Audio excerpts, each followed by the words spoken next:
नमस्कार साथियों, मैं आपका अपना सोनूपाल मेजर और आप देख रहे हैं STF 24 न्यूज। साथियों, मैं आज जहां पर उपस्थित हूं पट्टी रेडी गारापुर में। साथियों, आज मैं जिस शख्स से आप लोगों को रूबरू कराने जा रहा हूं, जिस शख्स से आज हम बातचीत करने जा रहे हैं, वह किसी परिचय के मोहताज नहीं है। समाज सेवक के रूप में बहुत दिनों से कार्य कर रहे हैं और पाल समाज में एक उनकी अलग ही छवि है और अन्य समाज के लोगों से भी उन्हें प्यार दुलार आशीर्वाद परस्पर प्राप्त होता रहता है। तो आइए मिलते हैं शेफर धामूपाल जी से। बड़े भाई शेफर धामूपाल जी, आपका STF 24 न्यूज चैनल में स्वागत है।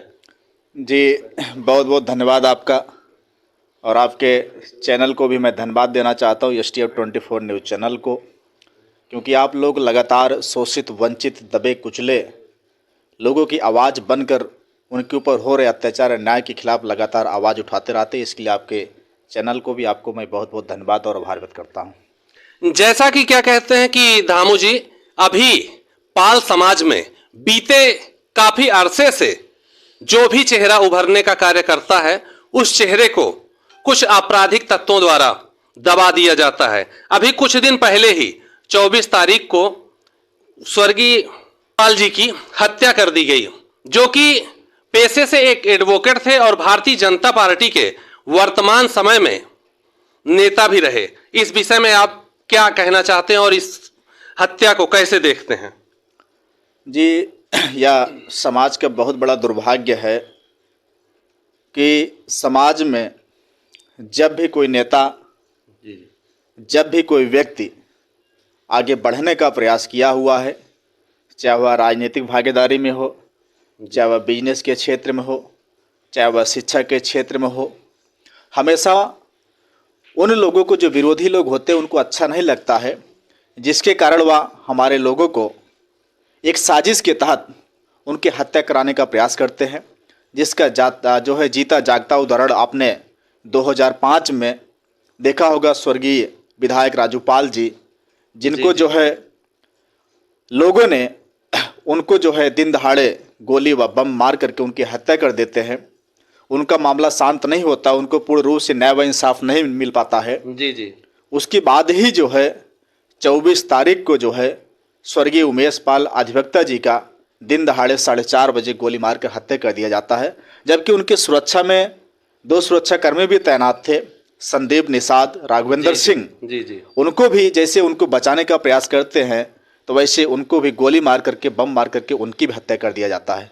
आज केवल वही घटना, ऐसे तमाम सारी घटनाएं जो है समाज में घटित हो रही है। चाहे वह लखनऊ की घटना रही हो, धर्मेंद्र पाल जो शेफर टाइगर फोर्स इंडिया संगठन के जिलाध्यक्ष रहे, जो है उनको भी उनकी ही गाड़ी में बैठा करके जो है 4:30 से लगभग 5 बजे शाम को उनको भी गोली मार दिया जाता है। और उसके बाद सुल्तानपुर में वहां भी घटनाएं घटित होती, चाकू मार करके उनकी भी हत्या करने का पूरा प्रयास किया जाता है, हत्या कर दिया जाता है। और अभी क्या कहते हैं कि छाता में मैंने सुना है, कहते हैं कि प्रधान के लड़के थे और उन्हें भी पाल समाज के होने के नाते उनकी भी नृशंस हत्या कर दी गई। इस विषय में आप क्या कहते हैं? बिल्कुल, वह घटना जो है होली के दिन होती है, क्योंकि होली के दिन जहां पूरा देश होली के रंगीन रंगों में रंगा हुआ था, उसी दौरान जो है कुछ आपराधिक कृत्य के लोगों ने जो है आकर के उनको भी जो है उनकी हत्या कर देते हैं। यह बहुत ही सोचनीय विषय है, एक निंदा का भी विषय है कि जो यह भोली भाली जो समाज है, जिसको हम ईमानदार के रूप में कहा जाता है, जो यह समाज किसी समाज पर अत्याचार अन्याय नहीं करता है, लेकिन आज उसके साथ इस तरीके से पूरे प्रदेश के साथ साथ तमाम जनपदों के साथ साथ मध्य प्रदेश में घटनाएं घटित हो रही। अभी बिहार में भी आपने देखा होगा, जो मैंने वीडियो अपने सोशल मीडिया के माध्यम से डाला, वहां पर भी कुछ दबंग जात की मनवादी मानसिकता को लोगों ने घर पर आकर के जो है लाठी डंडों से वार करते हैं। वहां पर भी जो है कई लोग हॉस्पिटल में एडमिट है।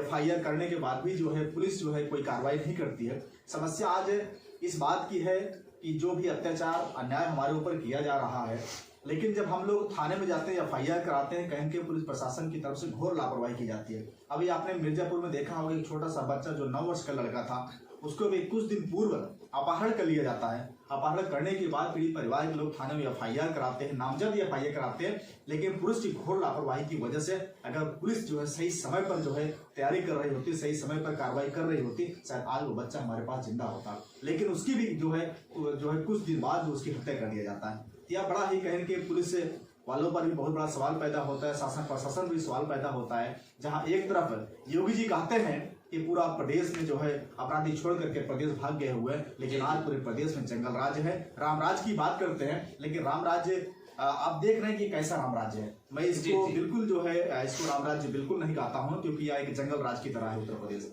जी जी, लेकिन क्या कहते हैं कि योगी आदित्यनाथ जी बोलते हैं सदन में पूरे जोश के साथ में, और क्या कहते हैं कि मैं अपराधियों को मिट्टी में मिला दूंगा, चाहे वो किसी भी वर्ग से हो।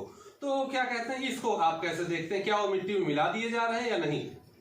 देखिए, वह सदन में जो उन्होंने बातें कही मिट्टी में मिलाने की, तो वह केवल एक विशेष व्यक्ति जात के लोगों को मिट्टी में मिला रहे हैं, जबकि यह जो अपराध या जो घटनाएं जो घटित हो रही है, उनके भी जाति वाले लोग भी बहुत ज्यादा घटनाएं कर, उनके जाति वाले लोगों पर भी तमाम ऐसे सैकड़ों मुकदमे दर्ज है, लेकिन उनको मिट्टी में नहीं मिला रहे हैं। और मिट्टी में मिला किसको रहे? घरों को मिट्टी मिला रहे हैं। आज जो है उमेश पाल जी की घटना घटित हुई, लगभग 14 से 15 दिन हो गए।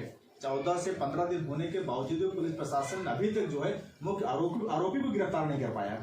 तो मिट्टी में कैसे मिला पाए? जब अभी तक इतना दिन बीत जाने के बाद अभी तक वो गिरफ्तार नहीं कर पाए हैं, तो मिट्टी में कैसे मिला पाएंगे? ऐसे तो तमाम जगह घटनाएं हो रही है। कहीं ना कहीं जैसे क्या कहते हैं कि देखने को आता है, अभी ब्राह्मण समाज के साथ क्या कहते हैं, कुछ दिन पहले एक घटना हुई जहां पर पूरा का पूरा ब्राह्मण समाज उनके न्याय दिलाने के लिए और उनके संघर्ष की लड़ाई में पूरा का पूरा ब्राह्मण समाज, चाहे वो जिस जगह पर रहा हो भारतवर्ष में, हर जगह से एकत्रित होकर उनके द्वार पर आए। लेकिन पाल समाज में कहीं ना कहीं यह चीज देखने को नहीं मिलती है। पूरा पाल समाज एकत्रित नहीं हो पाता है। क्या कहते हैं, इसमें क्या कमियां हैं जो कि एकत्रित नहीं हो पा रहा है आज भी पाल समाज, जो कि उत्तर प्रदेश में कहा जाता है 2 से 2.5 करोड़ की जनसंख्या है? देखिए, यह समाज की बहुत बड़ी विसंगतियां हैं कि आज लगभग देश को आजाद हुए लगभग 74 से 75 वर्ष हो गए। अगर आज हम संगठित हो गए होते तो हम लोग भी अपनी राजनीतिक हिस्सेदारी प्राप्त कर लिए होते।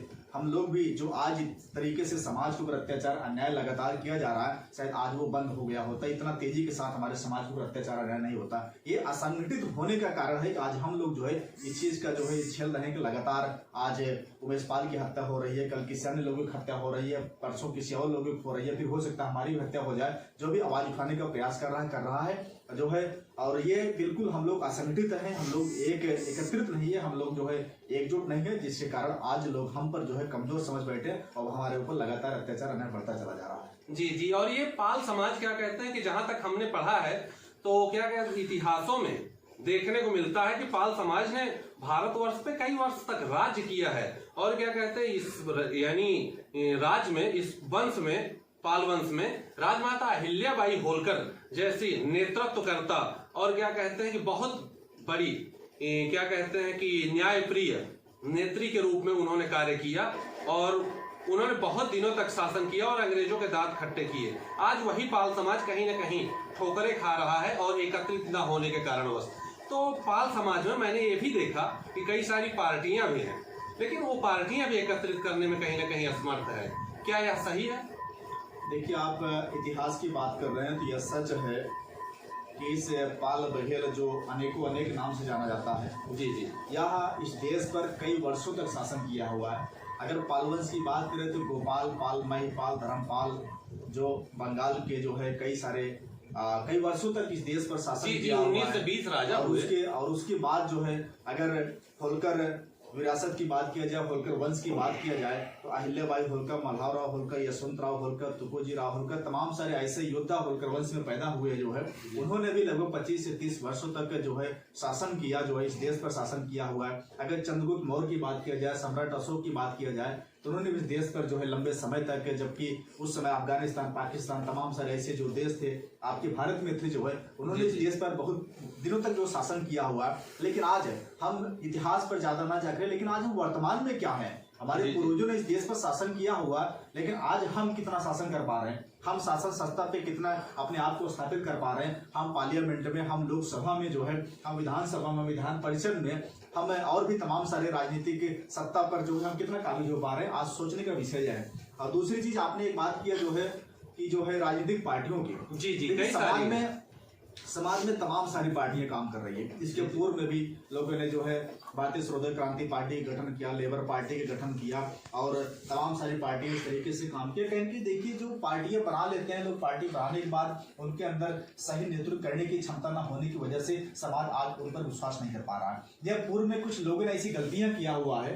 लोग पार्टी बना करके कहीं के दूसरी पार्टी से विलय कर लेते हैं, दूसरी पार्टी में अपने आप को जो है जब वो पद प्रतिष्ठा पा जाते हैं, जब उनको टिकट मिल जाता है तो वो जो समाज को भूल जाते हैं, वो फिर पार्टियों को भी दरकिनार कर देते हैं। ऐसे में समाज आज एकदम अपने आप को ठगा सा महसूस कर रहा है। वह जो है किसी के साथ जाने को तैयार नहीं है, न तो किसी के नेतृत्व में काम करने को तैयार है, जिसके कारण आज जो भी पार्टियां बन रही है वह समाज किसी के साथ नहीं जाना चाहता है, जिसके कारण हम लोग जो है पार्टी भी बना करके बिल्कुल असफल हुए। जी, तो समाज यानी कि पार्टियों के साथ उनका नेतृत्व तो स्वीकार नहीं कर पा रहा है। अगर क्या कहते हैं कि जैसे जो सीनियर लोग हैं जिन्होंने मान लो कि पूर्व में कोई गलतियां की हैं, अगर वो लोग अपने पार्टियों में युवाओं को नेतृत्व में रखें, राष्ट्रीय कार्यकारिणी से लेकर प्रदेश कार्यकारिणी तक नए चेहरों को डालें और कुछ परिवर्तन करें, सभी लोग एकत्रित होकर के एक समूह बना करके, एक मोर्चा बना करके बाल समाज की जितनी भी पार्टियां हैं लड़ने का कार्य करें, तो कहीं ना कहीं जीत तो सकती ही है। इस विषय में आप क्या कहना चाहते हैं? देखिए, आप युवाओं की बात कर रहे हैं, मैं भी एक युवा हूँ जी, और आप भी एक युवा हैं। इस देश में हमें लगता है कि सबसे ज्यादा आबादी युवाओं की है। बिल्कुल। और हमेशा चाहे जो भी रहा हो, जितना बड़ा नेता रहा हो, चाहे हमारे प्रधानमंत्री जी हो, चाहे हमारे मुख्यमंत्री जी हो, चाहे वर्तमान के हो, चाहे पूर्व के हो, हर लोगों ने हमेशा जो है कहा है युवा जो है वो समाज और देश का भविष्य होता है। जी, क्योंकि कहा भी जाता है कि जिस ओर जवानी चलती है उस ओर जमाना चलता है। जी। तो युवाओं में वो ताकत है, वो संघर्ष करने की क्षमता है, वो एनर्जी है, वो नेतृत्व करने की क्षमता है।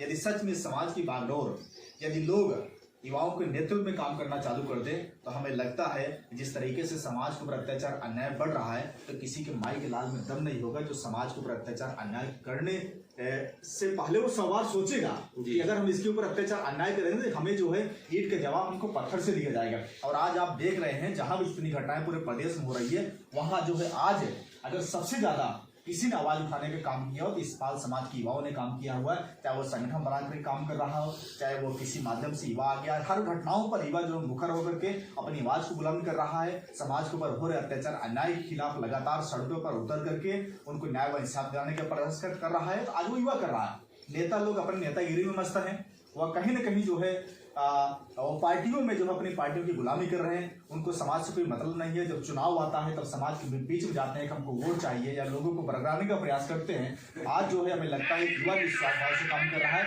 और युवाओं को चाहिए समाज के लोगों को मिलकर के युवाओं का साथ दे, ताकि यह समाज बहुत तेजी के साथ प्रगति के रास्ते पर आगे बढ़ सके। जी। और क्या कहते हैं, उमेश पाल हत्याकांड में देखा जाए तो मैंने कई सारे वीडियो या फोटोज सोशल मीडिया के माध्यम से देखने को मिलता रहा है कि जिस दिन यह घटना घटित होती है उसी दिन आप रात 10 बजे से वहां पर उपस्थित रहते हैं और आप क्या कहते हैं निरंतर उस हत्याकांड में संघर्ष करते रहते हैं न्याय दिलाने के लिए। तो अभी क्या कहते हैं कि वह प्रयास कहाँ तक पहुंचा और कितने हद तक आप सफल हो पाए? देखिए, वह घटना 24 तारीख की घटना है, क्योंकि मैं इस समय लगभग 2-4 महीने से मैं लगातार प्रयागराज में मैं निवासरत हूँ, क्योंकि मैं इलाहाबाद छोटा बखाड़ा में पाल चौहान के पास मकान बनवा रहे हैं। और 24 तारीख को मेरा स्लेब पड़ रहा था और स्लेब जैसे मेरा शाम को पड़ता है तो मैं रूम पर जाता हूँ। जैसे ही रूम पर पहुँचता हूँ वैसा ही संगठन के मीडिया प्रभारी उमेश पाल जी के मेरे पास फोन आता है और वो बताते हैं कि भैया जी ऐसी ऐसी घटनाएं हो गई है, अपने समाज के व्यक्ति उमेश पाल जी को गोली मार दिया। क्योंकि उमेश पाल जी से मैं 1-2 बार मेरी मुलाकातें हुई, उनके दरवाजे पर भी मैं जा चुका हूँ। बड़े अच्छे व्यक्ति थे, बड़े व्यवहार कुशल थे और वो एक बहुत तेजी के साथ आगे बढ़ रहे थे। तो उसके बाद जैसे मुझको जानकारी मिलती है, तुरंत मैंने अपने जिलाध्यक्ष प्रयागराज एडवोकेट श्यामचंद्र पाल जी के पास में फ़ोन करता हूँ। उनको 4-5 लोगों को ले जा करके उसके बाद मैं तुरंत जानकारी करता हूँ भैया अभी कहाँ पर है उमेश पाल जी की डेड बॉडी, कहाँ पर या कहाँ पर वो एडमिट है। लोगों के माध्यम से जानकारी मिलती है। तुरंत मैं स्वरूप रानी हॉस्पिटल पहुँचता हूँ और स्वरूप रानी हॉस्पिटल पहुँचने के बाद मुझे पता चलता है कि उनकी मृत्यु हो गई है, उनकी डेड बॉडी जो पोस्टमार्टम में है। जी, तो पोस्टमार्टम हम लोग वहाँ पहुँचते हैं तो लगभग रात में हम लोग 10:30-11 बजे तक रात वहाँ पर थे। जो है काफ़ी संख्या में लोग वहाँ मौजूद रहे जो है। और उसके बाद जो है हम लोग लगभग 11 बजे के आसपास हम घर जो है रूम पर चले आए। तो सुबह फिर जो है हम लोग लगभग 9 बजे बिना जो है खाए पिए हम लोग फिर जो है पोस्टमार्टम ऑफिस पहुँच गए। वहाँ पहुँचने के बाद जो है धीरे धीरे लोगों का जमावड़ा होता रहा। लोग काफ़ी दूर दूर से लोग, तमाम सारे जनपद से लोग, पूरे प्रयागराज के लोग, हजारों की संख्या में लोग एकत्रित हुए। लेकिन पूरे प्रशासन को यह डर था कि कहीं न कहीं अगर जो है डेड बॉडी को हम देंगे तो ये लोग हो सकता है जो है प्रयागराज में जो है डेड बॉडी को रख करके चक्का जाम कर सकते हैं। इसी आशंका के चलते उन्होंने डेड बॉडी को जो है बड़ा उसमें डिले किया। जो डेड बॉडी हम लोगों को जो है सुबह दे देनी चाहिए, वो डेड बॉडी हम लोगों को शाम को जो है 4 साढ़े 4 बजे के आसपास देते हैं। लेकिन एक हमने भी बड़ा प्रयास किया, क्योंकि मैंने वो ठान करके मैं गया हुआ था कि अब भाई इतनी बड़ी अगर अपराध हो गया है, अगर हम लोग आज भी अगर चुप बैठेंगे इस तरीके से लगातार हम पर अत्याचार अन्याय होता रहेगा। और उसके बाद इसलिए हम लोगों को अभी एकजुट होकर के सड़क पर उतर हुए इसके खिलाफ हमको संघर्ष करना होगा। लेकिन उसके बाद पीड़ित परिवार से उनसे भी बातें होती है, क्योंकि भाई पीड़ित परिवार के लोग हैं, उनसे राय सलाह लेने के बाद ही कोई कदम उठाना पड़ता है। तो मैंने बात किया, कई लोगों से बात की, लोगों ने मुझसे हाथ जोड़ा, लोगों ने कहा कि नहीं भैया ऐसा बिल्कुल भी कोई काम मत करिए, पुलिस प्रशासन के लोग पूरा मेरे साथ हैं। हमारी बात जो है योगी आदित्यनाथ जी से हो रही है लगातार, वो भी वीडियो क्लिपिंग के माध्यम से जो है पोस्टमार्टम को पूरा देख रहे हैं, पूरा उसमें न्याय मिलेगा। तो हम लोगों ने बिल्कुल चुपचाप तरीके से फिर जो है उसके बाद जैसा पीड़ित परिवार के लोगों ने कहा वैसा हम लोग उनके साथ यथासंभव पूरा प्रयास किए हैं। और उसके बाद लास्ट में जो है दाह संस्कार करके हम लोग अपने घर को चले आए। और आज जो है घटना को लगभग पुलिस प्रशासन ने पूरा आश्वासन दिया हुआ था बहुत जल्द हम आरोपी गिरफ्तार करके जो करेंगे। लेकिन अभी तक जो है लगभग 14 से 15 दिन बीत जाने के बाद 14 से 15 दिन बीत जाने के बाद अभी तक मुख्य आरोपी को पुलिस प्रशासन व गिरफ्त से बाहर है। हम लोगों को आज तक जो है गिरफ्तार नहीं कर पाई है। दो लोगों का एनकाउंटर हुआ है, जिसमें जो है क्रेटा ड्राइवर जो था उसको मारा गया, जो सीसीटीवी कैमरा में कहीं उसकी तस्वीर नहीं दिखाई दी गई है। लेकिन जो भी हमारा मानना है कि सीसीटीवी कैमरे में जो भी 6 से 7-8 लोग दिखाई दे रहे हैं, ऐसे लोगों का एनकाउंटर कब होगा जो स्पष्ट रूप से दिखाई दे रहा है। वहाँ के लोकल के जितने भी लोग हैं लगभग वो सभी लोग उनको जानते हैं, उनको अच्छी तरीके से पहचानते भी है। उसमें आतिक अहमद का लड़का है, गुड्डू मुस्लिम है, अशरफ है, और भी कई सारे लोग उसमें है, नामजद FIR है। लेकिन ऐसे लोग अभी तक पुलिस प्रशासन के लोग उनको गिरफ्तार नहीं कर पाए। ये बड़ा क्या कहते हैं कि अभी बताया जा रहा है कि 18 तक क्या कहते हैं कि उनको ले आया जाएगा अतीक अहमद जी को वहां से गुजरात से जी, और उस दौरान उनकी गाड़ी पलटी जाएगी। तो क्या यहाँ क्या कहते हैं गाड़ी पलटना उचित होगा या नहीं होगा आपकी नजरों में?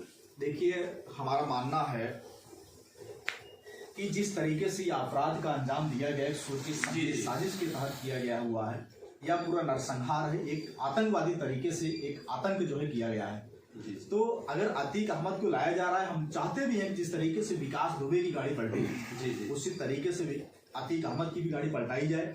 नहीं तो अतीक अहमद का भी जो है, क्योंकि पूरा संलिप्त है, राजूपाल कांड में पूरा संलिप्त थे, इस मामले में पूरा जो है संलिप्त है अतीक अहमद है। अतीक अहमद का बेटा जो है उनकी भी गाड़ी पलटाया जाए, चाहे उनकी गाड़ी पलटाया जाए, चाहे एनकाउंटर किया जाए। लेकिन अगर इतनी बड़ी हत्या की, हत्या का बदला सिर्फ हत्या ही होना चाहिए, बाकी और किसी प्रकार से मैं नहीं चाहता हूँ। सिर्फ यही चाहता हूँ क्योंकि हत्या हर तरीके से हो।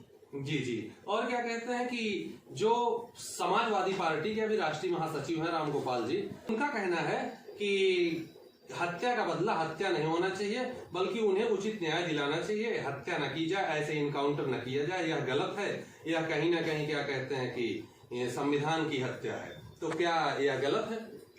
देखिए, जो है जब उन्होंने संविधान को ताक रख करके जो है 2 पुलिसकर्मी को जान से मार देते हैं, एक अधिवक्ता को जान से मार देते हैं, तो उनके लिए कौन सी संविधान है? जब वो संविधान को नहीं मार रहे हैं तो पुलिस प्रशासन के लिए, अन्य लोगों के लिए, ऐसे लोगों के लिए बिल्कुल संविधान को परे रखकर बल्कि इनकी हत्या कर देनी चाहिए। उसमें कुछ ऐसे लोगों को तुरंत शूट कर देना चाहिए, इनकाउंटर कर ही देना चाहिए। अगर जो संविधान की बात करें, पहले वो खुद संविधान को माने, और संविधान को खुद फॉलो नहीं करते हैं, संविधान को खुद नहीं मानते हैं। देखिए, मेरा मानना है अगर जब अपराध करने वाले ही संविधान को नहीं मार रहे हैं तो उनके लिए किसी प्रकार का कोई संविधान कानून नहीं होना चाहिए, उनको तुरंत तत्काल इनकाउंटर कर देना चाहिए। जी। तो इन्हीं चंद शब्दों के साथ आपसे विदा लेते हैं। मैं आपका अपना सोनू पाल मेजर, और आप देख रहे हैं STF 24 न्यूज।